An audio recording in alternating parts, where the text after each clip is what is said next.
Here is Mike Pence.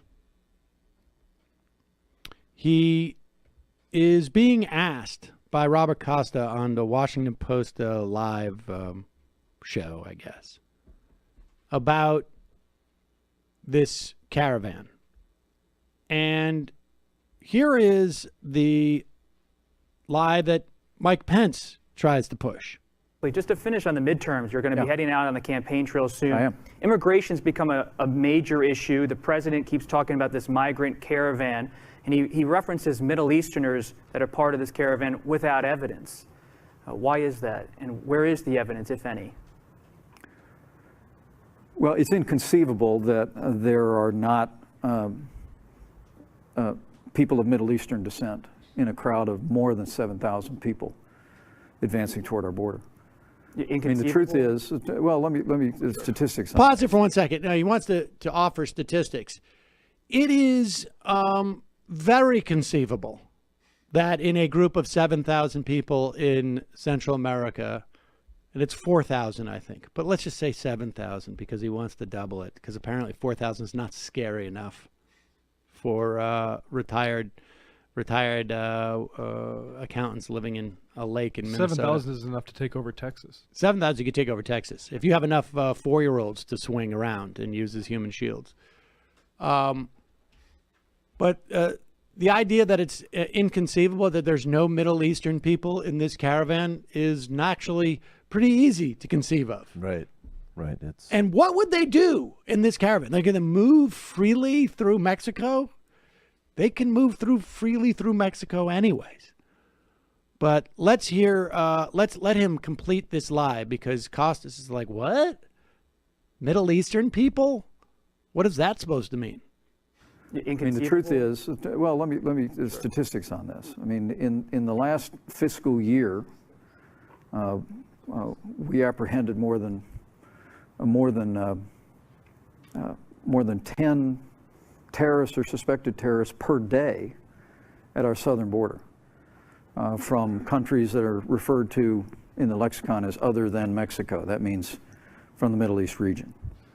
I mean, the idea that they would not be in this large throng, that what the president of Honduras told me was organized by leftist groups in Honduras, financed by Venezuela, and sent north to challenge our sovereignty and challenge our border. All right. The idea, what does that mean by challenge our sovereignty? Like the idea that somehow we're going to open it. All right, we give up. But you should know that, and this is a pretty big story, and I don't blame people for not being worried about this. There were 10 a day, and you notice how the media doesn't report on this at all.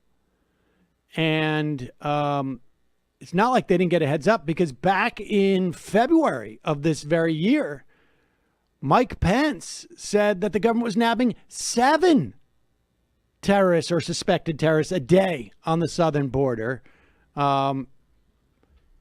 It's obviously gone up. Now, what's very strange is that no one else has reported this. No one else from the U.S. government has reported this fact.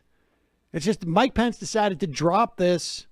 Now, maybe that's why he was so pensive, no pun intended, when he was going to answer this question, because he was not sure if he should leak this obviously very top secret information that no one else has in our government. Well, he doesn't want ISIS to know that he knows all this. Right. Or like MS-13, we're like, scroll down, because he's getting, this is on the PolitiFact, and it's pants on fire level of, and the FBI's terrorist screening center, in a fact updated in January 2017, said that a known terrorist is an individual who's been arrested, charged, or convicted in the U.S. or abroad on a crime related to terrorist or terrorist-related activities, or a person identified as a terrorist pursuant to the National Security Council resolution.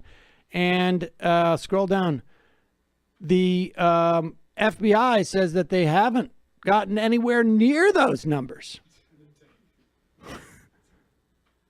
There are no data for terrorists apprehended at the border, as far as anybody could tell. And the thing from the president of Honduras, just, you know, because these things do kind of run in kind. The president of Honduras represents a far-right party and has been plagued by corruption allegations. Right. Yes. And comes from the coffee, hotel, and media sectors. And I wonder how Venezuela is getting this money. I mean, we've seen this, like Venezuela is getting this money to support. Well, that's the funny thing, is that simultaneously Venezuela is totally broke, which they actually are, but then they have all this money. I mean, yeah, the money that Venezuela is still circulating comes from like smuggling drugs through the military, and I don't think they're using it to challenge U.S. sovereignty. They're using it to... No, they're using it for communism. Right, by which they mean buying houses abroad for when the thing collapses.